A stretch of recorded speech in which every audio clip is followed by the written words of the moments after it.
여호와 앞에 서라 라는 제목으로 말씀을 증거하겠습니다. 우리의 신앙은 어디에 서 있는가가 참 중요한 문제인 것 같습니다. 어디에 서려고 하는 것이 신앙의 훈련이고 또 그 앞에 정말 서 있는가가 제일 중요한 문제죠. 어디에 서 있는가를 또 다른 측면으로 얘기하면 누구 앞에 서 있는가, 무엇 앞에 서 있는가의 문제가 되는 것입니다. 우리는 여호와 하나님 앞에 서 있는 자들인 줄 믿습니다. 믿음의 백성들 부르시고 하나님의 살아계심을 그 하나님을 바라보며 서 있는 자, 여호와를 바라보며 그 앞에 서 있는 자를 통해서 살아계신 하나님을 드러내시는 것입니다. 예전에 길거리에서 재밌는 실험을 한 적이 있습니다. 어떤 한 사람이 멍하니 하늘을 쳐다보고 있는 것입니다. 한 사람만 서 있으면 좀 미친 사람 같잖아요. 그래서 2명, 3명 더 붙입니다. 무리가 함께 그 하늘을 바라보고 있으니까 지나가던 모든 사람들이 다 따라서 그 하늘을 바라보더라 하는 것입니다. 재밌는 실험이죠. 개그의 소재로 쓰기도 했습니다만 누군가가 어디를 바라보고 또 누구 앞에 서 있는가를 인식하는 것, 그것을 통해서 다른 사람들도 그 사람의 바라봄, 그 사람의 서 있음을 통하여 살아계신 하나님을 보게 되는 줄 믿습니다. 그렇기 때문에 그 믿는 백성들이 누구 앞에 서 있음을 인식하고 또 그 두려움과 떨림으로 살아가는 것, 또 그 사랑을 누리며 살아가는 것은 이 시대를 살아가는 세상의 사람들에게 하나님을 드러내고 증거하는 데 있어서 얼마나 중요한지를 생각하게 됩니다. 우리는 그래서 그 하나님 앞에 서 있는 것을 자꾸 외식하는 외적인 행위로 우리의 신앙을 판단하려는 경향이 있습니다. 그래서 새벽기도 열심히 나오면 하나님 앞에 서 있는 것입니다. 그래서 하루 몇 시간 열심히 기도하면 하나님 앞에 서 있는 것입니다. 금식하면 하나님 앞에 서 있는 것이죠. 길 어귀에 서서 큰 소리로 기도하면 하나님 앞에 서 있다라고 생각하는 것입니다. 우리는 오랫동안 신앙생활을 하지 않았던 자녀가 간만에 교회에 나오면 물론 감사한 일이죠. 그만큼 감사한 것이지만 그 감사가 이 아이가 이제는 하나님 앞에 섰다로 감사하는 것이 아닙니다. 그렇죠? 교회에 나왔으니 좀 더 하나님을 만날 가망성이 커졌다로 감사하는 것이죠. 그렇지 않습니까? 그게 구원이 아닙니다. 그런데 우리는 외적인 것으로 안위하게 된다는 것입니다. 이렇게 했으면 됐지, 여기 나와 있으면 됐지, 이렇게 한다는 거예요. 남문교회 청년들을 붙들고, 지나가는 청년들 붙들고, 너는 지금 오늘 죽으면 천국 갈 수 있느냐? 라고 물어보았을 때 몇 명 대답할 수 있을까요? 여러분 자신감 있으십니까? 우리 남문교회 다음 세대에게 구원을 향하여 그런 주제로 질문하였을 때 말씀에 얼마나 취해 있는가, 우리 다음 세대가 하나님의 말씀 앞에 얼마나 서 있는가, 여러분 질문했을 때 여러분 그 자녀들이 담대히 자신의 그 말씀의 삶을 얼마나 이야기할 수 있을까요? 여러분 어쩌면 우리는 다른 시각으로, 하나님과 다른 시각으로 우리의 다음 세대들을 바라보고 있는지도 모릅니다. 토요일마다 6주 동안 마태복음 파고들기 이런 제목으로 말씀 공부를 시작했습니다. 말씀 공부가 얼마나 졸린지 우리 청년들이 6명밖에 안 되는데 꼭꼭 졸면서 다 티나게 말씀을 듣고 있습니다. 저는요 거기에 소망이 있다고 봅니다.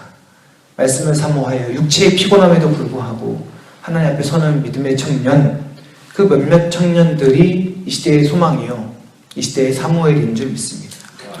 엘리 제사장의 아들들을 보십시오. 그들은요 직분이 제사장이었습니다. 그렇죠? 직분만으로 이미 게임 오버, 영적 금수저 아닙니까? 근데 이들이 제대로 그 금수저 노릇을 하고 있습니다.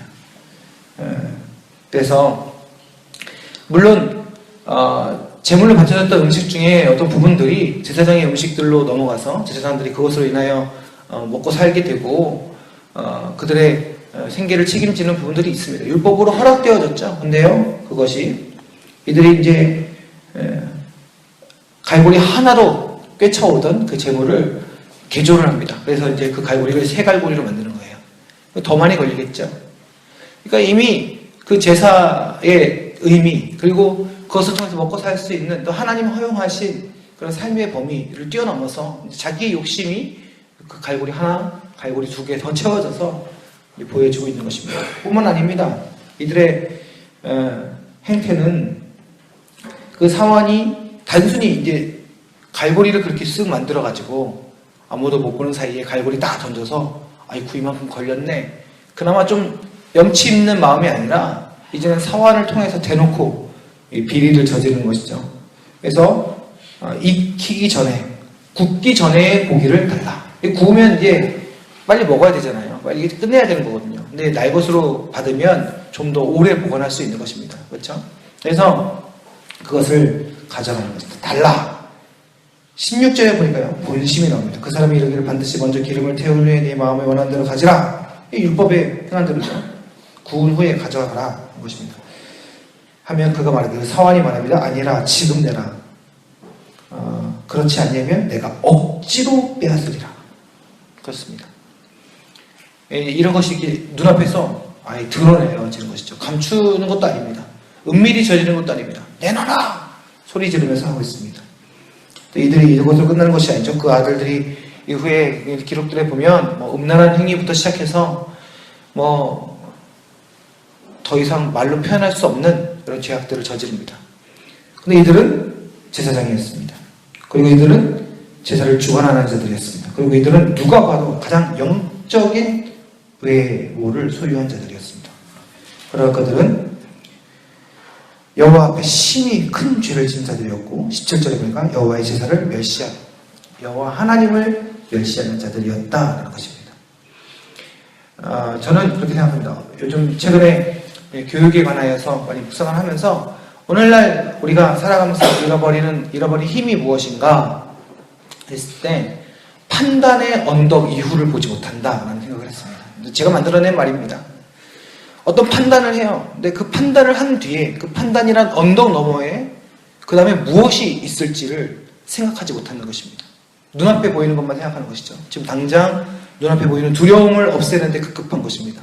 지금 당장 눈앞에 있는 고난을 해치는 것에 그것을 끝내는 것에 우리 모든 이목이 집중되어져 있는 것입니다. 여러분 이것의 결과가 무엇일까요? 정말 당장 삶에 대한 문제들에 집착하는 것입니다. 신앙마저 그렇게 만들어버리는 거죠. 하나님 앞에 설 때에 하나님 오늘의 나의 한 끼 식사, 오늘의 먹고 살, 우리의 존재를 하나님 책임져 주십시오로 끝나는 것입니다. 여러분 그게 우리의 신앙의 전부일까요? 정말 하나님은 우리의 오늘 하루의 일용할 양식을 책임져 주시기 위해서만 우리 가운데 존재하시는 걸까요? 말씀을 보십시오. 네. 하루의 고난을 견디지 못해 복음 때문에 죽어간 자들이 한둘이 아닙니다. 아니 오늘날 기독교의 역사 속에 어떤 목사님이 말하길 역사를 보니까 기독교 핍박이 없었던 해가 100년이라고 얘기합니다. 이 모든 인간의 역사 속에 딱 100년 신앙으로 인해 핍박이 없었던 것이죠. 여러분 예수 믿으면 죽는 것입니다. 예수님 말씀하셨잖아요. 예수 믿으면 그것으로 인해서 세상이 너희를 미워할 것이라고 그랬습니다. 누가 평안을 얘기했습니까? 물론 그러면서 예수님은 평안을 너에게 주노라 말씀하셨죠. 근데 그 평안이 정말 세상의 핍박이 사라지는 평안입니까? 우리가 생각하는 1차원적인 말초신경적인 그러한 평강과 기쁨이었습니까? 그렇지 않죠. 하나님을 알아가는 것입니다. 하나님 앞에 서는 것입니다. 그래서 그 하나님이 얼마나 크신 줄 알고 그 하나님의 하나님 되심을 감히 인간이 고백할 수 있는 성소에 나아갈 담력을 주시는 그 주 예수 그리스도의 은혜가 진짜 우리에게 주시는 평안이죠. 그것으로 인해서 우리가 살아가는 것이죠. 하나님이 너무나 커서 내가 고난을 들고 왔는데 하나님이 너무나 커서 그 고난 따위는 더 이상 아무것도 아니구나.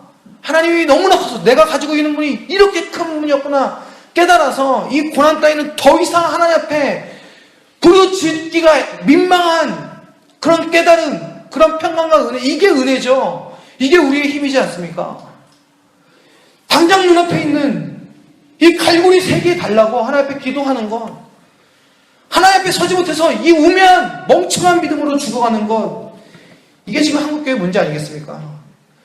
교회 크게 져서 그것으로 교세를 자랑하려고 하는 것, 이게 지금 우리나라 기독교 역사 100년 동안 잘못되어져 있는 신앙 아니겠습니까? 다행히 우리 다음 세대가 젊은 목사들이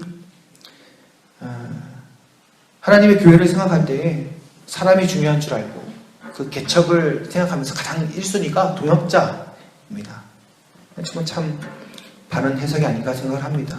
믿음의 선조들이 쌓아온 온전한 터에 이제 다시금 좀 더 한층 성장한 후손들이 다시금 이 나라 이 민족을 하나님께 드릴 올바른 한국교회로 다시금 회복시켜갈 줄 믿습니다.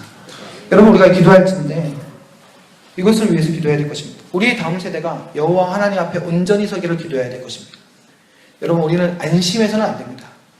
모든 사람이 죄를 범하여서 전적으로 타락하여서 하나님의 영광에 이르지 못합니다. 여러분, 우리는 조금이라도 우리 안에 있는 선한 것으로 하나님 앞에 영광 돌리고 만족스러워하려 하지만 우리가 하나님 앞에 취해야 될 태도는 무엇이냐?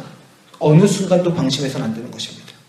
우리 자신이 그렇습니다. 하나님 앞에 서야 되는 것이고 우리의 다음 세대가 여호와 하나님 앞에 설 수 있도록 우리는 힘써야 할 것입니다. 하나님이 어떻게 사무엘을 쓰셨습니까? 우선 그 부모가 그 자녀를 하나님 앞에 드렸죠. 하나님의 성전에 드렸습니다. 그리고 그 자녀가 여호와 앞에 서게 했다는 것이죠. 21절에 보시면 아이 사무엘은 여호와 앞에서 자라니라.